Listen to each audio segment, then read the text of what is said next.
Hello everyone. I am back starting with my segment of domestic violence codependency. My last video was covered over the functional family system. So today I am going to go over the dysfunctional family. So to recap, the functional family system and skills covers the basis of allowing one to talk, trust, and feel, okay? So the dysfunctional family simply lacks those three traits. One or more of the following reasons keeps open, honest, loving communication from occurring in this family dynamic. So someone in the family is emotionally or physically abusive or absent from the home. Someone in the family is physically or mentally ill. The family is organized around a set of sick rules, such as the wife and children are to be seen and not to be heard. That's an example. And the family is rigid. Basically, one member controls all of the other members in the family.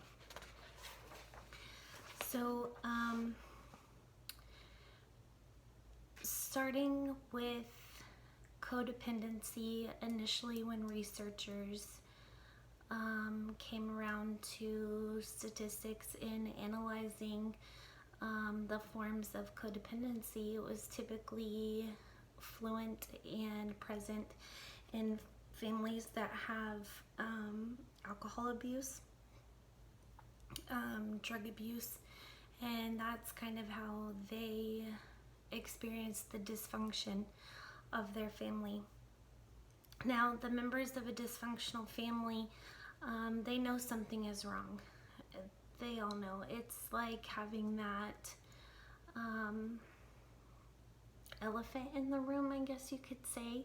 So the rules against feeling, trusting, and talking and communicating about any problem makes it difficult. So denial begins to set in that family dynamic. And denial is the unwillingness or inability to be honest about your feelings and the feelings of others. So denial can become a very severe life pattern, and it eventually will become blinding to the truth of those who are involved in a dysfunctional family, a dysfunctional relationship,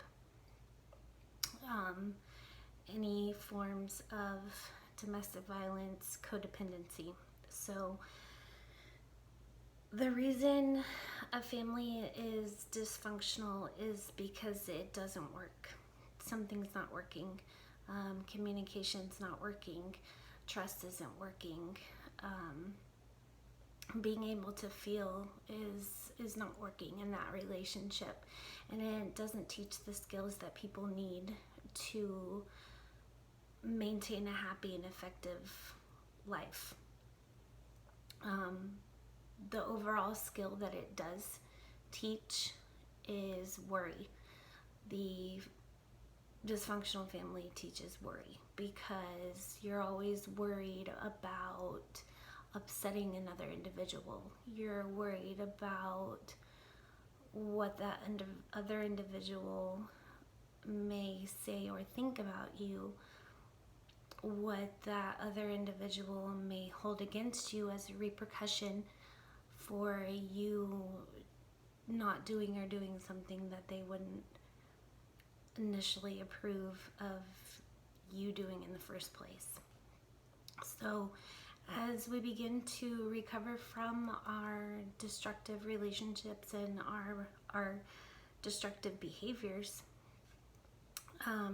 we begin to understand what the dysfunctional message that run our lives. So truth is that we do have family origin at work to understand what's happening in our lives so that we may become more and not less responsible in the present of our life. Behavior that doesn't work is self-defeating behavior. These are learned behaviors that resemble controlling instead of trusting, stuffing feelings inside instead of expressing your emotions. And that hurts us. Not only does it hurt us, but it hurts our relationships as well. So to get better, we can spot these self-defeating patterns that are in our lives, and maybe we can begin to understand the origin of those. So we don't want to go back into the past and blame. We want to go back into the past and understand and unhook from those unhealthy patterns that have led us to where we are, so we don't continue to go down that path in the future. Okay, so I'm just going to give a couple statements here that are mainly true or false, and we'll go over which ones are true and which ones are false. So the first statement, this is for unhooking and understanding. We don't need to study the past as we begin recovering from codependency. Second one is we study our past in order to blame our parents or others for our problems. The third statement is we study our past in order to understand our own behaviors so that we may change from them. And the fourth statement is we study our past to feel the emotions and relive the past. Now, there are 3 false statements and 1 true. The first 2 are false. The third statement is true, and the last statement is false. So the true statement is, and I'll read it again, we study our past in order to understand our own behaviors and so that we may change them. That is the true statement wrapped around dysfunctional families. So going into the past is not something that we do to blame others. It's not something that we do to relive. It's something that we do to accept so that we can change for the future. Okay? So denying those pasts it allows events to control us. So blaming others does not keep us free and allows us to stay stuck in that cycle. So simply feeling the pain of past grief and not representing recovery from its control is a part of denial. A lot of people choose to kind of stay stuck in that pattern just because, for one, we are creatures of habit, and it kind of comes down to that's all we know. You know, when we've done it for so long, we've been in that cycle.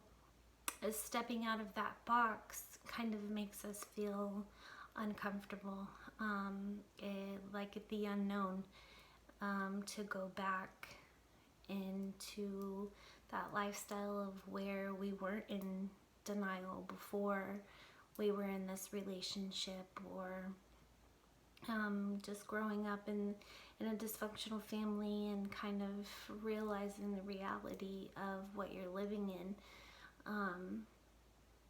So loyalty is is very admirable. Everybody within a relationship, you're going to have loyalty in families and friendships and spousal relationships, but